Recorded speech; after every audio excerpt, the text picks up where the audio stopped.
Sir आज press conference बुलाई है, किस लिए बुलाई गई है? मतलब 23/7/2025 को धौलकिया काटिया पुलिस थाना सेडवा में एक बड़ी एमडी की फैक्ट्री हमने पकड़ी थी। तो उसके तार उस समय मुंबई तक गए थे।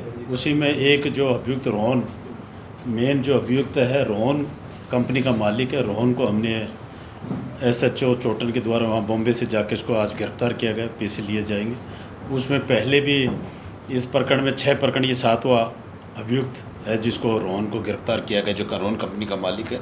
इसके पूर्व एनडीपीएस के 4-5 मुकदमे हैं। पूर्व जो ये कंपनी में जैसे नेटवर्क से जो हमने सेडवा में जो एमडी की फैक्ट्री पकड़ी थी, उसके बाद उन्होंने बॉम्बे में पकड़ी, प्रतापगढ़ में पकड़ी और हुई। अब इसको आज माननीय न्यायालय में पेश करके पीसी रिमांड लिया जा रहा है। भाई उसने और भी कहा भारत में किस किस जगह जो ये जो कंपनी एमडी की बनी कहाँ माल सप्लाई की जाए, तो उसको हमने गिरफ्तार करके उसे पीसी लेके पूछताछ करें। तो इसकी क्या भूमिका है, ये किस तरीके से? मतलब इसकी मेन भूमिका जो इसमें जो एमडी बनाने का जो केमिकल आता था, जो भी 5-6 फैक्ट्री अपने प्रतापगढ़, बॉम्बे जहाँ भी पकड़ी गई, भोपाल पकड़ी गई, जो मेन कंपनी में ये था जो केमिकल जाते थे जो एमडी बनाने के, वो सप्लाई करते थे। सर इसमें जैसे आपने अब तक की जांच के अंदर कितने आरोपी मतलब अभी तक हमने लगभग 7 आरोपी पकड़ लिए और 7 एक और नामजद किए गए हैं, और भी कड़ी बढ़ सकती है। उसमें जो मेन जो इसका जो फार्मूला था एमडी बनाने का, जो रोड कंपनी वाला था, जो पहले हमने और पकड़ा था, उसी को पकड़ा। तो इससे अभी पूछताछ करेंगे। 7 एक दिन का माननीय न्यायालय में अभी पेश करके इसका एसएचओ चोटन रिमांड ले रहे हैं। उसमें कहाँ कहाँ और भी भारत में कहाँ कहाँ सप्लाई किया है, उस पर पूछताछ। सर एक इंजीनियर भी है जो अभी तक फरार है? इंजीनियर है, एक शिवा नाम के एक व्यक्ति था, उससे भी पूछ के इसमें पहले इनकी कंपनी में काम किया है, उड़ीसा का था। तो उसमें भी हमारी टीम लगी हुई है, एनसीबी, डीआरआई पूरी टीम लगी हुई है, क्योंकि पूरे इनका नेटवर्क भारत में था।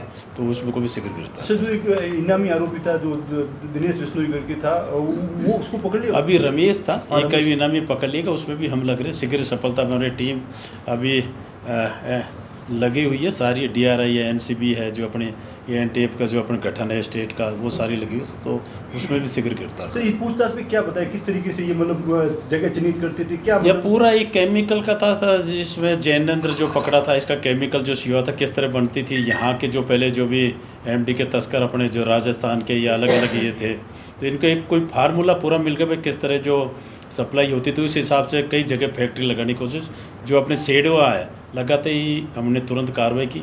उसकी सूचना पे रायगढ़ महाराष्ट्र में भी हुआ, प्रतापगढ़ में हुआ, भोपाल में हुआ, कार्रवाई हुई।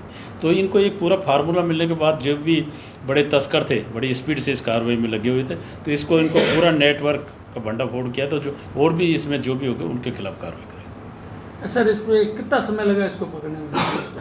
नहीं, अभी 23/7 का है, अभी समय 23/7/2025 का ही है। इस पर कोई इनाम घोषित हुआ था? नहीं, इस पे इनाम घोषित नहीं हुआ था। सर ये जो एमडी के तस्कर हैं, क्योंकि हालांकि अपन ने फैक्ट्रियाँ पकड़ ली, सब कुछ हुआ, लेकिन सरहद के अंदर ऐसे युवाओं के अंदर ये लत जो है वो बहुत फैली हुई है, तो उसको लेकर कैसे तोड़ने को? नहीं, इसका तोड़ने का हम जैसे भी, बिल्कुल आपकी ये बात सही है। हमने अभी 3-4 दिन में ही कम से कम 10-15 कार्रवाई की है, जो बड़ी एमडी की या स्मैक की है, युवाओं में जो लत लगी हुई है, जो कार्रवाई की है।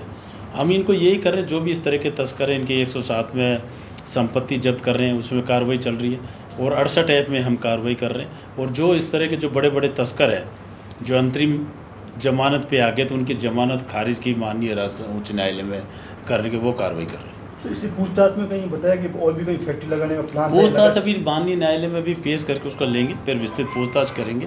तो भाई इसने और भी किस किस जगह में जहाँ से माल सप्लाई किया लिया है, जहाँ फैक्ट्री की संभावना, क्योंकि एमडी अभी भी एमडी की कहीं ना कहीं पकड़ते हैं कार्रवाई, तो कहीं ना कहीं से तो माल सप्लाई हो ही रहा है। भाई किस कोने में लगी हुई है, इसके बारे में विस्तृत पूछताछ। इससे अंदेशा जताया जा सकता है कि हो सकता है इस तरीके की रैकेट कोई और हो। एक रैकेट हमने क्रैक किया, लेकिन और नहीं, इस तरह का बिल्कुल रैकेट है, क्योंकि अभी हमने माल पकड़ा है, जैसे यहीं हमने बाड़मेर में भी पकड़ा है, आधा किलो एमडी का आया, और भी आया है। तो कहीं ना कहीं जो भी पकड़ रहे हैं, अभी साइला में एनसीबी वाले का है, वहाँ पकड़ा है। तो कहीं ना कहीं और दूसरा रैकेट भी है, जो जहाँ कहीं से कैसे इनके माल सप्लाई हो रहा है। सर जैसे महाराष्ट्र में जो ये आदमी महाराष्ट्र का है, यहाँ बाड़मेर तक कैसे पहुँचा, इसके बीच में किस तरह कड़ी? नहीं, बाड़मेर में तो जय चंद्र शुक्ला था, जो जानकारी थी, जो रमेश जो 1 लाख का इनामी है, 2018 से ही पहले जोधपुर में फैक्ट्री पकड़ी गई थी, जब से वांटेड चल रहा है। तो उनका कोई ना कोई तार जुड़े हुए, तो उसके थ्रू जैसे भी गया, उनको पैसा दिया, सप्लाई किया, उनको लेके आया।